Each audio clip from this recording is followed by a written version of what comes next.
Politična kriza parlamenta je v tem mandatu prišla do vrhunca. Stranke so si praktično prilastile izključno pravico, da imenujejo kandidate za poslance in to take ljudi, ki jih drugi ne poznajo. To pa je pot v strankokracijo, kar imamo danes in ki se je pokazala kot slaba, saj odtujuje parlament od ljudi. Stranke samovoljno, ne glede na voljo volivcev, odločajo, kdo bo prevzel poslansko funkcijo. Volilni okraji so nepravično opredeljeni, odstopanja so tudi do 270%. Zato kar tretjina okrajev sploh nima svojega poslanca v parlamentu. Del parlamenta je korumpiran in skupina poslancev iz čisto svojih zasebnih koristi podpira vlado, ki je v očeh večine državljanov nelegitimna.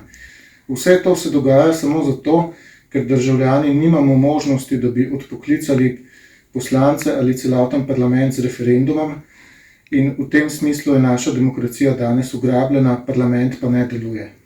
Stranke sklepajo koalicije tudi v nasprotju z voljo volivcev. Poslanci nemalokrat prestopajo iz stranke v stranko, na predvolilne obljube in programe pa pozabijo tisti trenutek, ko nastopijo funkcijo. In nemalokrat se zdi, da v resnici zastopajo le še lastne in interese kapitala. Beseda odgovornost je izbrisana iz besednjaka predstavnikov ljudstva. Vanj pa je po novem vključeno marsikaj, kar pogosto ne sodi niti pod oznako gostilniško besedičenje. Šank debata. Se razburjamo in čakamo, da se bo zgodil čudež. Zdaj je seveda nastopil čas, ko moramo tudi sami kaj več storiti. Spremembe, zavzeti se moramo za spremembe in pri tem vztrajati. Na vseh področjih so potrebne, a za začetek se bo nujno spopasti s tisto, ki bo tlakovala pot vsem ostalim. Moramo bistveno prenoviti volilni sistem.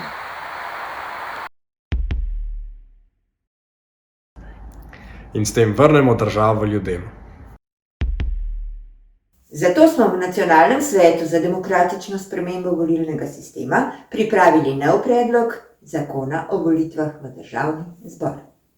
Ki je že sam po sebi ogromna sprememba. In predvsem predlog, ki vrača državljanom z ustavo zagotovljeno pravico odločati.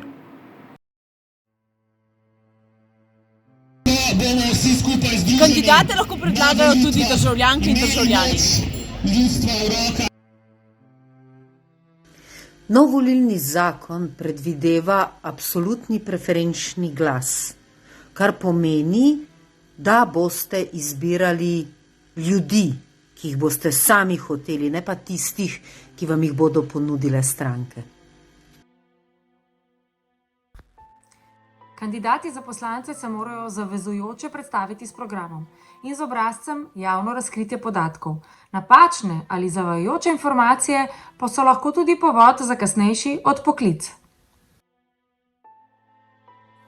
Kandidati morajo bivati v kraju, kjer kandidirajo. Gre za načelo domicilja. Zato je potrebna reforma volilnega sistema, ki bo vključevala tudi možnost odpoklica poslanca in odpoklica parlamenta.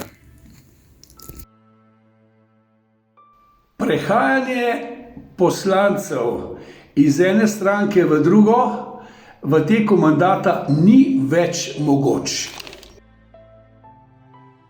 Namesto 88 volilnih okrajev jih bo 44. Po velikosti bodo izenačeni na približno 47.000 prebivalcev. Vsak okraj bo imel predstavnika v državnem zboru.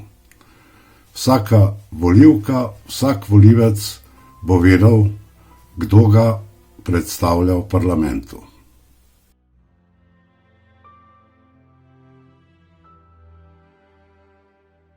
Da se na predlog najmanj 10% volivcev glasuje o zaupnici državnemu zboru.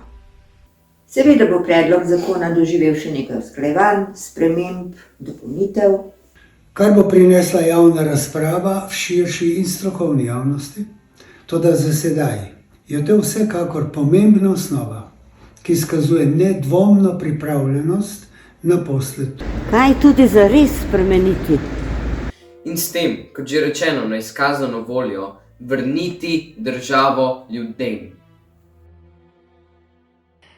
Demokracija ni neučinkovita, le orodja za njeno izvajanje so zastarela.